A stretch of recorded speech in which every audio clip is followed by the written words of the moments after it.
Good morning, good afternoon, and good evening wherever you happen to be out in this great big world. Welcome to the Doc Bryant Show. I am your host, Doc Bryant. Why Doc? Because I am a former Fleet Marine Force Navy Hospital Corpsman, and we are the combat medics for the Navy and the Marine Corps. Doc is what they call us, and Doc is the name that is tattooed on my soul. Well, ladies and gentlemen, somebody tried to assassinate President Trump yesterday. And at first, I didn't believe it. I didn't know what was going on. I found out about it because of a group chat that I just happened to be a part of on my phone, some buddies of mine. And one of them said, "Did somebody just try to shoot Trump?" And then another one said, "I don't know, let me see." And then I thought, no way. And then I looked, and sure enough, somebody shot President Trump. And right after that, I got a call from a guy that I had not heard from directly in, ages. I mean, easy a decade. No, yeah, easy a decade, maybe more. And I didn't expect it, but we got on the phone and he was like, "Hey, Doc," he said, "you heard what's going on?" And I said, "Yeah." And while he's talking to me, because I'm just letting him go, I'm as fast as I can. I'm online and I'm looking up trying to gather as much information as I can about what's going on. And he asked me, at one point he asked me, "What can we expect after this?" And I said, "Well, I can almost guarantee that we're going to find, or that they are going to find a dead patsy with a rifle next to him." Now, at that point, I had heard that the police were in pursuit of somebody. And so I figured, this guy is going to off himself and he's going to have the rifle and that's going to tie everything up in a neat little bow. And then, they announced that they had the guy on the roof of the building. And he was like, "Doc," he said, "I asked you and you said it. And 8 minutes later, there it is. It happened." And all the while he's talking and I'm looking at stuff and I'm trying to put together a likely scenario of where the shooter was shooting from, how he missed, why he missed, what he was aiming for, what was his lane of fire, because at the time that I was looking at it, it appeared to be that you had the citizens, the civilians in the stands behind Trump, and then then Trump on the podium, and then the citizens or civilians in front of Trump, and he was shooting down that center lane, which indicated to me that this was quite possibly a professional. Another thing that indicated to me that this was a professional was that he obviously would have had to have been shooting from outside the Secret Service perimeter. Now, at that point in time, I had no idea of the grounds, the topographical layout of the area that it was that all this was happening in. But while from the footage that I was seeing, I was watching the flags that were behind the president while he was speaking. And the flags were barely moving, which told me that this was a really great day, and great light too. There was great light. This was a really great day to take a long distance shot. And Trump was facing off to the side. He was obviously referencing some kind of screen. And then I heard the shots. He reaches up to his ear. Then the Secret Service eventually, after 3 shots, decides that they're going to take action and take him down. And then there was another array of multiple shots, and then a pause, a very long pause, and then apparently one more shot. That's what I saw. That's initially. So I'm breaking this all down. I'm trying to figure out what's going on. Never, ever did I even possibly consider for a little bit that this guy was going to be well inside the Secret Service perimeter. Not just well inside the Secret Service perimeter, but 150 meters away in an elevated position on a rooftop that was not only not secured by Secret Service or security of some kind, snipers, wide, completely open, but it wasn't even being watched by any kind of security and wasn't even being watched by the Secret Service snipers, the Secret Service counter snipers that were up there. When I found this out, somebody from Google Maps, the overhead shot that I'm sure everybody has seen at this point, mapped it out. And I was just like, there's no way. There's absolutely no way. And then, of course, eventually they come out with who this knucklehead was.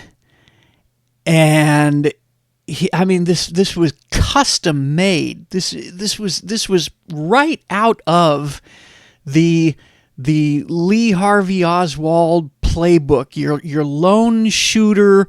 We're gonna tie this up in a neat little bow so nobody has to worry about it anymore. No further investigation necessary. This is the same kind of stuff that they do with regards to every single solitary mass shooter that happens out there. Because it works. This is the playbook that works. All they need is, in the case of the mass shooters, all they need is the incident so that they can use it for their narrative, to push their gun-grabbing narrative. In this particular case, what they needed to do, or they needed done, was they needed Trump to be killed. And this leads to my next point, which was I am still not convinced that this idiot is the actual shooter, or B, the only shooter, because that rooftop was not secured. The parking lot, I'm going to guess, was not secured. And I'm positive that further out from that was not secured. The trees were not secured. The tree line was not secured. Which means that, I want you to take a look at a video that I just came across just a few minutes before I started this. And it has convinced me that there is zero possibility that this guy is disciplined enough to be a shooter, despite the fact that he was only 150 meters away from the president. Take a look at this. This is from one of my buddies on X, Mr. Guns and Gear. Give him a follow, by the way.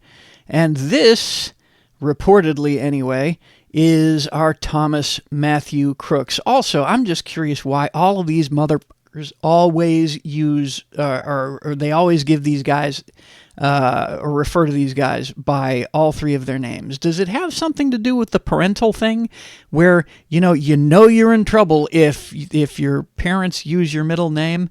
Maybe that's it. But anyway, maybe it's an instinctual thing that we just know that if somebody has all three of their names used, that they're just a bad person. Here is ostensibly Thomas Matthew Crooks. Let's take a look and a listen at this fella.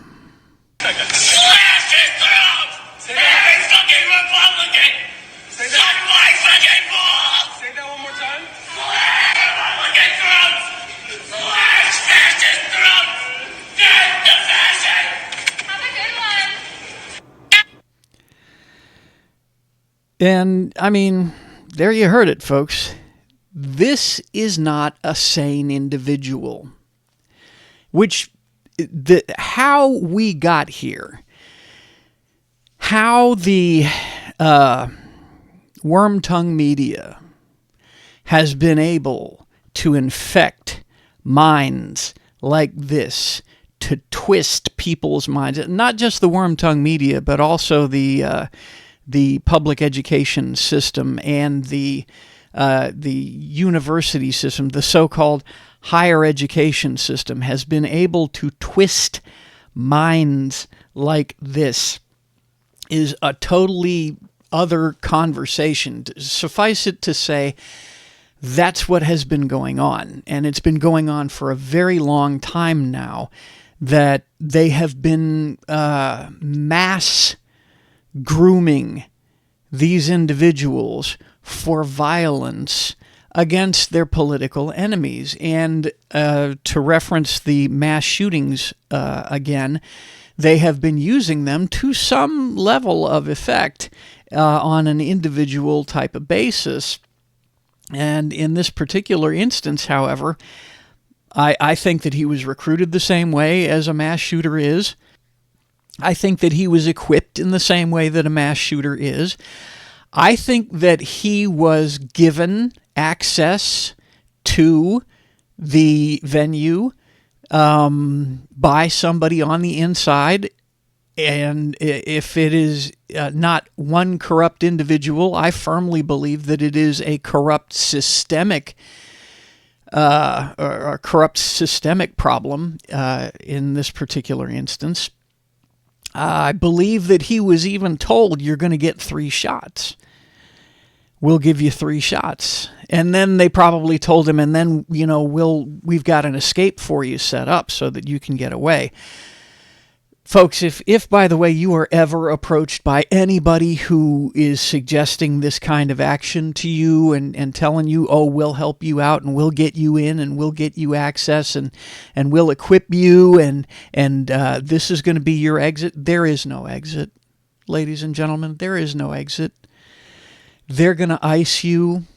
They had this guy, by the way, wearing a T-shirt from a guns YouTuber, Demolition Ranch. So a pro-gun YouTuber. So the only thing that was missing from this guy was a MAGA hat on. And that just wouldn't have sold. It just wouldn't have sold. That would have been just a bridge too far, even for them. So no, there is zero way that this guy got into the Secret Service perimeter by himself, got onto that roof by himself, and managed to pull off those shots by himself. No way. Zero way. Absolutely zero way. He had help to get in. He had help just being allowed to stay there. This is why I'm convinced that the Secret Service is part of this, because there were theoretically counter snipers, Secret Service counter snipers, on a roof opposite this. And again, they were facing that building. There's no way they did not see this guy. There is no way they did not see this guy. So, and there should have been Secret Service snipers on that roof, but there weren't. And it's now coming out that a cop was told about this guy. And the cop's version of the story is that he went up on top of the roof on a ladder and spotted the guy. And the guy told him, hey, get down or I'm going to blow your head off. And the cop got down and then radioed for backup. This is a lie. There's not a real cop. There is not a real cop on this planet who would have climbed back down that ladder and radioed for backup. Not a real cop on this planet would have done that. which tells me that the cop is lying. The story of that cop, either that or he's a crappy cop. Because a real cop would have drawn his weapon, would have told the guy to back away from the rifle, and if the guy had made a move to shoot him, he would have fired on him and killed him. That's what would have happened if a real cop had discovered that guy on the roof. So I don't believe this cop's story for a second. I think that what happened was civilians saw this guy on the roof because he wasn't really trying to hide at all. And they told the cop, and the cop was like, crap, well, now I got to go do something, or at least pretend to go do something. So he goes and he pretends he goes to do something. And then and from that moment on, from the very second that somebody saw that guy on the roof, a civilian saw the guy on the roof, and this is just from what I know now, this is just me spitballing, the very second that somebody saw that guy on the roof, a civilian, the security apparatus had to move. They had to move, but they slow rolled it. They gave that guy as much opportunity as they could until they couldn't give him any more opportunity. And they took him out. That is one possibility. Another possibility is that the guy was placed on the roof and he was already dead. This is taking it a little bit further, folks, but one of the things that I noticed when they had a picture of him dead on the roof was that the blood on his face was a lot drier than the blood that was on the roof and that was even on his shirt, such that basically the blood that was on his face and inside his nose did not match the blood that was on his shirt or on the roof. That's just the first thing that I noticed. The blood on his face was really dry. The blood inside his nose was really dry. And then the blood that was on the roof and on his shirt was very fresh. And that just didn't make any sense to me. And so maybe this guy they offed him. They posed him up there with a rifle. And then they had a real shooter somewhere else take the shots. And then they had the snipers shoot in the direction of the patsy who was already dead on the roof. This is also a possibility. I am at this point not discounting anything. All speculation about the incident itself aside, there is, without a doubt, an orchestrated gaslighting effort going on right now. It started right after the shooting with the worm-tongued media coming out, and you had CNN saying that Trump was rushed off the stage by the Secret Service after having fallen.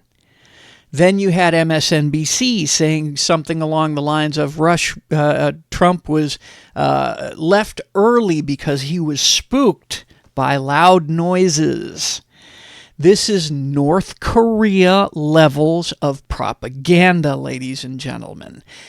Then, right after that, or shortly thereafter, once things started rolling, and especially once people started coming out and calling it for what it was, calling it for a conspiracy, calling it for the fact that the Secret Service, first of all, was staffed with a bunch of diversity hires, a bunch of female diversity hires, who, when they showed Trump getting put into his vehicle, these females didn't know what to do with their firearms. It was a cluster. It was an absolute, what we refer to in the military as a Charlie Foxtrot, a cluster. That's what it was. It was a dumpster fire, and it's likely that the personal detail didn't know that this was going on.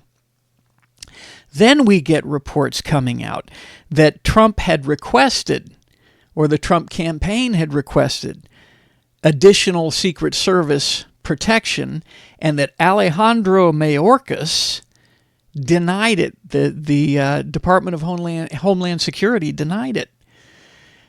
And then, of course, right after that, the spokesman for the Secret Service said that that was a lie. But, of course, every single word that comes out of the mouth or mouths of the spokesman for the criminal Biden regime are lies. Absolutely nothing they say is true. And Alejandro Mayorkas came out earlier today, apparently, and he said something along the lines of, presidential security is one of our most important priorities. And I responded with, yeah, right up there with securing the border. So, again, mall cops are better at security than what was at this event. And then we can actually go back. We can take the Wayback Machine to when I think it was in Detroit. Trump was doing a rally in Detroit, and the Detroit Police Department was allowing people into the building without being screened. And the Secret Service had to push everybody out and then reprocess everybody back in. And now, fast forwarding back to where we are, the FBI is ostensibly investigating themselves. And they're going to find, well, what they're really doing is they're sanitizing this guy's social media history so that they're only going to leave that which portrays him as a lone lunatic gunman. And they are definitely going to clean up any electronic communications that he had with his handlers, who, again, recruited him, equipped him, and groomed him for this particular incident. But I'm telling you, this is so blatant, it's not even funny. And again, we're talking North Korea levels of they just expect us to buy this. Or, even worse, they don't care whether we buy it or not because they're in charge. They are our rulers. They know that there's nothing we can do about anything. And so they're going to do what they're going to do. And they don't give a crap if we believe it or not. So they're going to feed us this paper-thin story. And if we buy it, we buy it. And if we don't, we don't. Because there is plenty enough of people like this shooter out there who are 100% buying this. One of the things that was trending on X when this was going on, and by the way, X was the absolute most reliable source of information while all of this was breaking. Some of the things that were trending was that this was a hoax, that this was a fake, that Trump used a squib and rubbed the fake blood on himself, and all this was a false flag, which is hilarious how the left is consistently blaming other people or accusing other people of the stuff that they themselves are consistently doing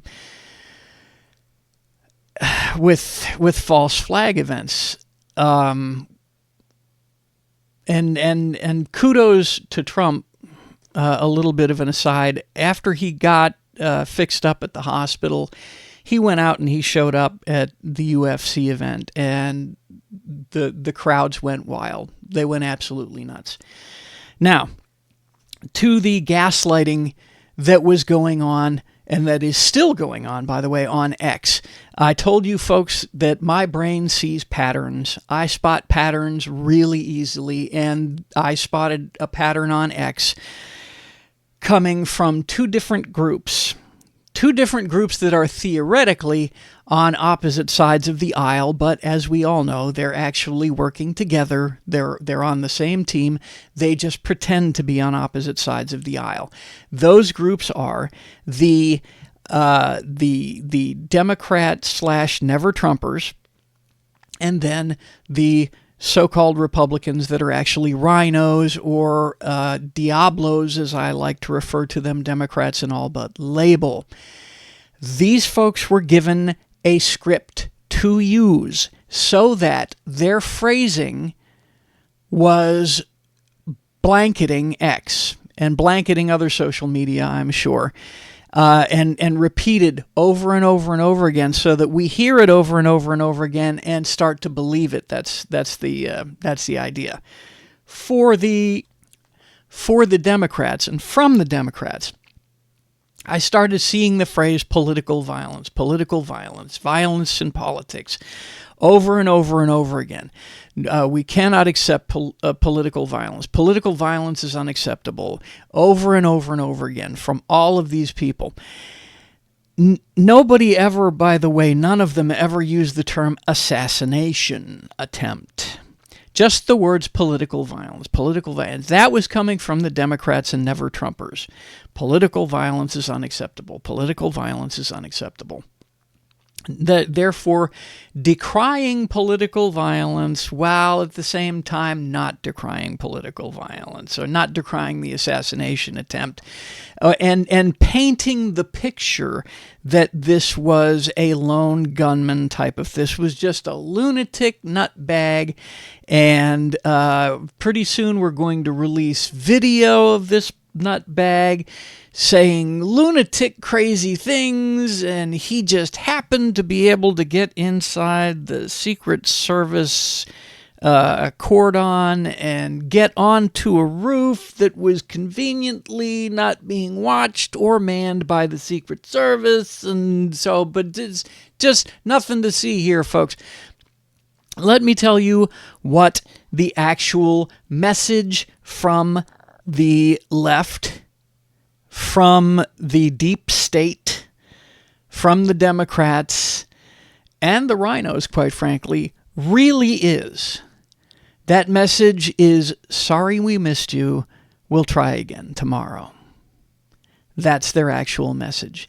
The script that was given to the rhinos, the Diablos, is the script of a catastrophic security failure. And you began to see that all over the place. All of these Republicans, catastrophic security failure,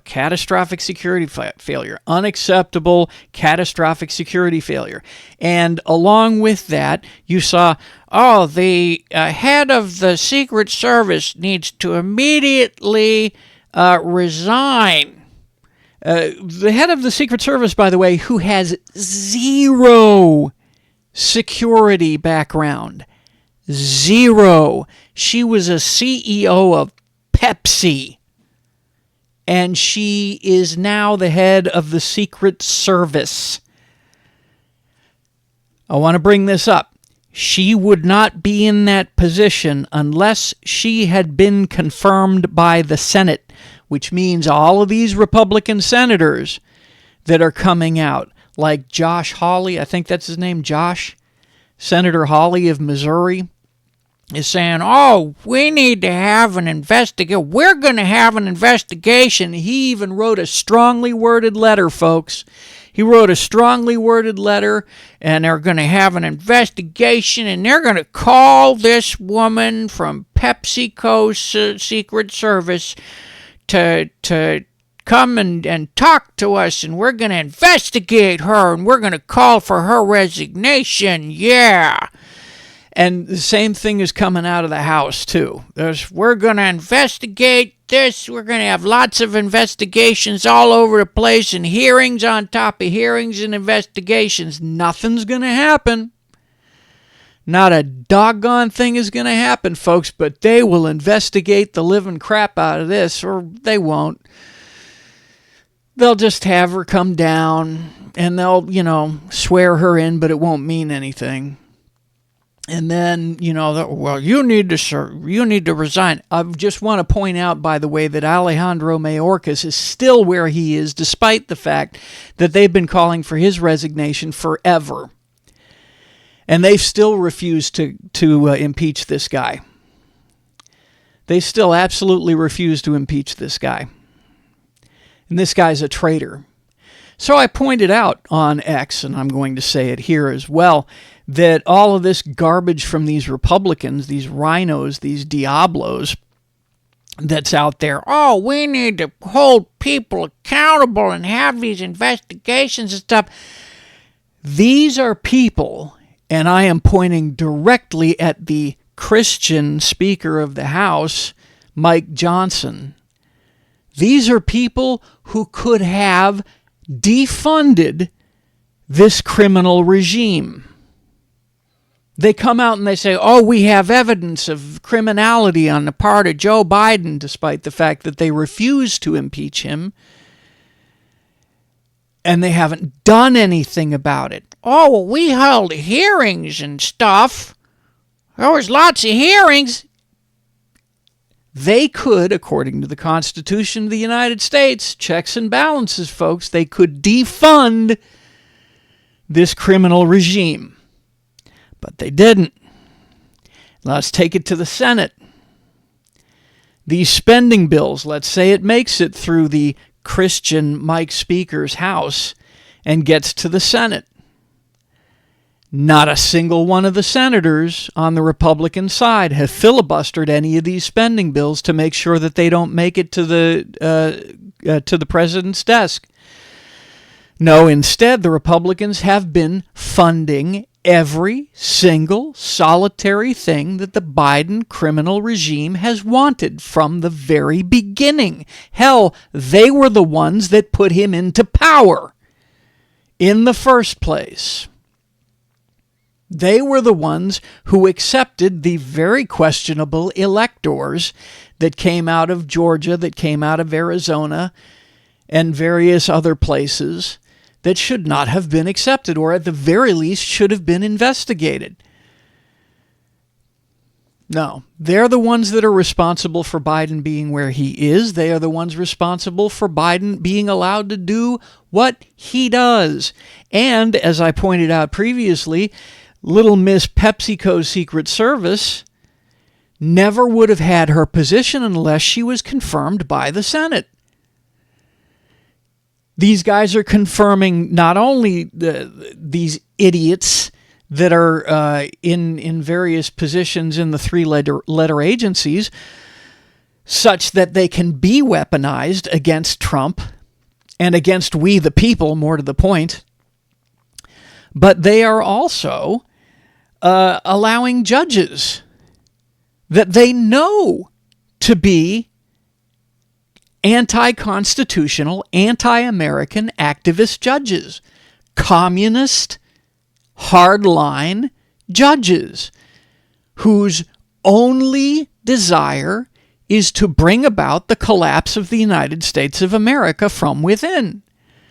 And they're confirming these folks. So Senator Josh Hawley, all of the Republican senators, every single one of them, all of them worthless. All of these Republican representatives in the House of Representatives, every one of them, to a man, worthless. All of them. They're all corrupt. They're all bent. All of them. Which leads me to my next point. What happened? And so many people are like, oh, is this, is this going to touch off the Civil War? I've said this many, many times. The Civil War has been going on for a while now. Second Civil War has been going on for a while now. The cities that were burned down because of George Floyd, that was them. That was a test to see if they could get away with it. And they did. So far, folks, they've been getting away with everything. Everything they have wanted to get away with, they have been getting away with. The only thing that they haven't gotten away with in my recent memory is they missed Trump. That's it. That's all. The United States is over, folks. It has been over for a while. Even if... And again, I'm going to toot my own horn. I have said that the 2024 election was going to be the linchpin to all of this finally coming down. It was going to be the straw that broke the camel's back. And it's already turning out to be that. Even if Trump gets elected, let's say best case scenario. Best case scenario. Trump gets elected. Everything goes off without a hitch. Granted, the Democrats cheat some, but they get completely overwhelmed in the vote such that they can't cheat their way out of this. Let's say that the Congress, and this is very likely, the Congress goes ahead and they confirm all of the electors and Trump gets into power again. Let's say that Trump gets what he wants, and he is able to begin to dismantle the deep state without getting assassinated, which is, again, at this point, obviously very doubtful. Let's say all of that happens. I can almost guarantee you that what will occur at that point is the blue states will want to secede from the United States at that point. I'm telling you, look for that, watch for that. Because you've got these types, the Hollywood types, which have always been saying, oh, if Trump wins, I'm going to leave the United States, or Bush wins, I'm going to leave the United States. And they never do, of course. They just buy a new home outside the United States, but they don't stay outside the United States. They certainly don't revoke their citizenship, which should be automatically revoked anyway. But I digress. I think what's going to happen is that the blue states are going to secede. They're going to leave, and I think the red states are going to go, you know what, fine, leave. Get out. We don't want you. We don't need you. Get out. If it doesn't go off that way, if things get nastier, if somehow the Trump doesn't win, if they manage to cheat and get whomever it is else into the White House that they want to get into the White House, then you will see a little bit of a longer process, but you will see the other thing that I predicted, the red states start to say, okay, if you're not going to follow the Constitution of the United States, we are. We're leaving. And this will be led by Texas. Oklahoma's soon to follow. You've got right now 27 other states that are perfectly willing to fall into line. And what you're going to have is you're going to have the Gulf states and the center part of either way this goes down. You're going to have the Gulf states and the central part of the United States all red. And then the coastal areas blue. I think you're going to see a very similar situation shake out in Canada, quite possibly, such that the red portions of the United States are contiguous with the red portions of Canada, and the blue portions of the United States are contiguous with the blue portions of Canada. I think that is a very distinct possibility. But I believe at this point, we have come to a point where there is no way the United States is going to survive intact. None. If you go on Twitter right now, if you go on TikTok, TikTok and Twitter, X, I'm sorry, I did it. Bad doc. If you go on Twitter, or X, you go on TikTok. If you look at these Democrats, look at these Democrat accounts, there is so much vitriol, so much hatred out there. The divide between the left and the sane is now too wide. This is not a bridge that can, this is not a gap that can be bridged. It's not going to happen. So the national divorce, I believe, is absolutely at this point inevitable. It's inevitable. Worst case scenario is that the United States falls into something akin to La Violencia that occurred in Colombia in the 50s, I think it was. I don't think it will last as long as La Violencia did. I think it will be actually a lot quicker. And I think that in that particular instance will more lead to a map that is more unified, because the blue cities will fall. The blue cities will be surrounded. They will be cut off from water, from electricity, from food, and it'll basically be a long-term siege, but they will fall eventually. The left simply does not have the manpower or the muscle to conquer the red areas of the United States. So the opposite is inevitable. That's if we go through a hotter type of situation. I don't see that happening per se. I think any heat that's going to occur, other than the usual hot spots that are in the blue areas that already tolerate it, I think that you will see a smattering of heated little engagement type situations in red states that are launched from blue urban areas. But again, that will be very, very short-lived, and I think it will be very limited, extremely limited. So those of us who are already living in Texas for sure, and other red states, we're going to be okay. We're going to be in pretty good shape. Folks who are living in blue states, whichever way it happens, whether the blue secedes from the red or the red secedes from the blue, whichever way it happens, those who are living in blue areas, they're not going to have it good. It's not going to be good. So if you are living in a blue state, if you're even living in a purple state, folks, get out. There are plenty of red states. There's plenty of places for you to go if you are a liberty-loving, freedom-loving, and especially if you are a Christian. Get out of blue states. Get out of blue cities. These are not safe areas. These are not free states anymore. This is not the United States of America anymore, ladies and gentlemen. We are no longer, the federal government and local governments and city governments in some cases are not constrained by the Constitution of the United States because nobody is making them be constrained. And so they're doing whatever they want to do. So you need to get out.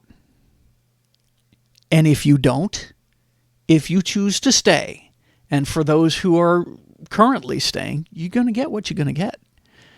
Like I constantly am seeing on social media people complaining about, oh, I live in this particular area and these terrible things are happening and all this kind of, and I'm like, you live in Michigan, you're going to get what you're going to get.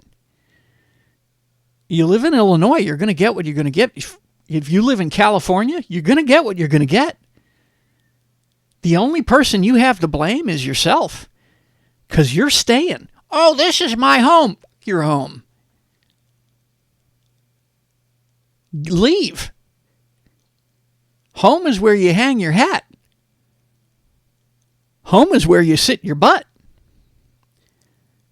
But if you're going to stay, you're going to get what you're going to get.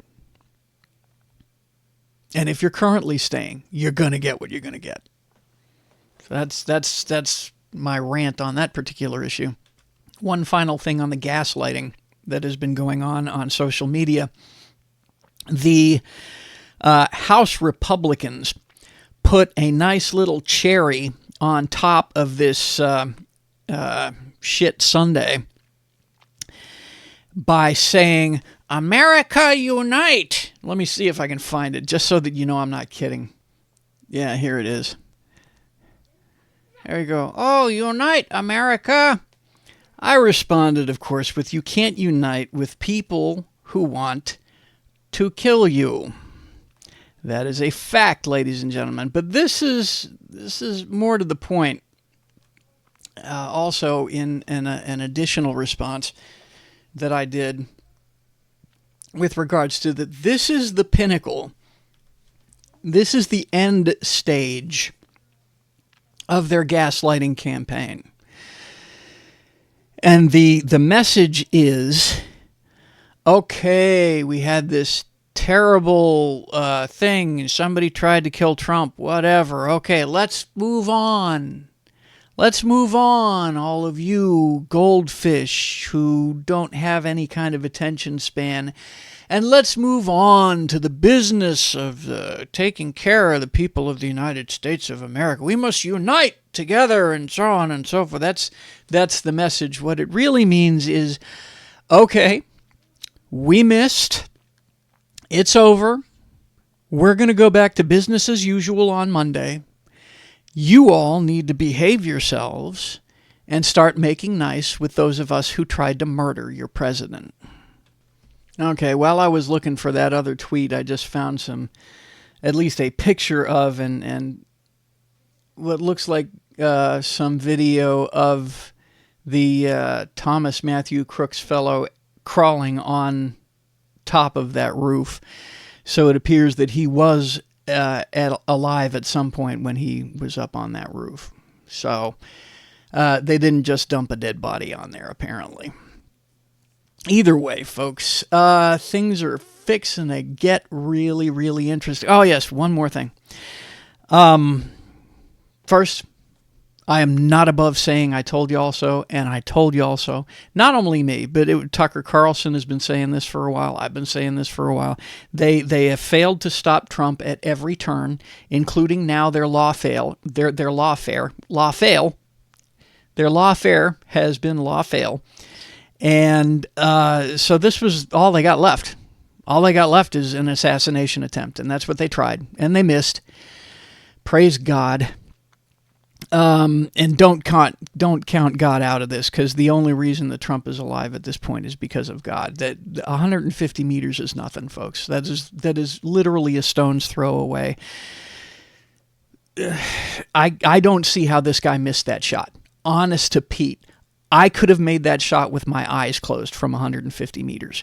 It's just that easy of a shot. With no wind, in perfect lighting, there's no way he should have missed that shot. None. But he did. Praise God. This is what potentially to look for next. And God, I hope I'm wrong. What to look for next is false flag events staged by the deep state, by the Democrats, by the deep state. False flag events blaming angry, vengeful Trump supporters. And one of those, potentially, and again, I pray I'm wrong, and this is on the extreme, so it's very likely that I could be wrong on this. This is on the extreme, but it's still distinctly possible. The assassination or an accident or an illness taking the life of Joe Biden. Joe Biden, President Trump is not the only person who has become a thorn in the side of the deep state. They don't want him to get the Republican nomination, because if he gets the Republican nomination, he will win the presidency. That's going to happen. They want Nikki Haley. That's who they want. And so if this shot had been successful in taking out Trump, I guarantee you that Nikki Haley would be right up at the forefront of the nomination process in a delayed RNC convention.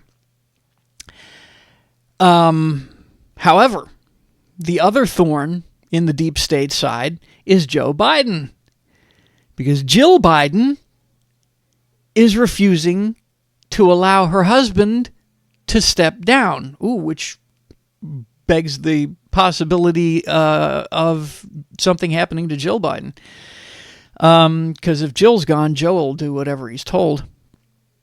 But either way, they want him to step down so that they can put Kamala in his place, because Kamala can legally take control of the campaign contributions that they already have. And as I have said multiple times, a controllable moron is better than an out-of-control vegetable. Or, in this case, an out-of-control wife of a vegetable. So Joe Biden has become a problem, and the deep state wants nothing more than to go back to the model of it doesn't matter if the Democrat wins or the Republican wins, they're both going to do what we tell them to do. And they have that kind of person in Nikki Haley. and they have that kind of person in Kamala Harris. And could you imagine the kind of press that a presidential election with two women going up against each other? It would be awesome for them. That they would love that, because it would be an enormous distraction to all it would be more bread and circuses for we the people of the United States. It would get everybody all excited. Oh, we've got two women going against each other, and who's going to win? The deep state wouldn't even care, again, because whoever wins, they're going to do what they're told to do. So, keep an eye out for false flags. And for those of you who are out there who are pissed off about this situation, as I am, don't do anything stupid. Don't get violent. Don't, because you're playing into their hands. Just chill and pray. 100%, that's what we should be doing anyway, all the time. I'm just telling you what to look out for. This is what to look out for, folks. And don't get involved in this, especially if a couple of guys in buzz cuts come up to you and go, man, I'm sure pissed off about that situation with Trump. We ought to do something. You know what? We got some extra equipment over at the ranch, and we could hook you up, and we can all do this kind of thing and that kind of. Don't get involved in that. We're going to need you to wear a MAGA hat when you do it too. Don't fall into that. Don't. Anyway. I don't think anybody watching this, all three of you watching this, are that stupid. So, but if anybody else is out there and you're watching this and you're thinking, we ought to do something to get back about Trump.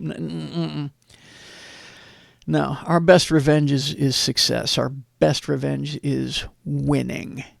And we're well on our way to doing that, at the very least. Okay, thanks for listening to me, folks. If you like what you heard, hit the like and subscribe button down below. Hit the notification bell so you can find out when I post new stuff. And I will talk to you all. Oh, yeah, hit me up on X, because I'm on X a lot, especially after this. I'm on X a lot. So it's at Doc Bryant Actual. At Doc Bryant Actual. Thanks for listening again, folks. I will talk to you all later.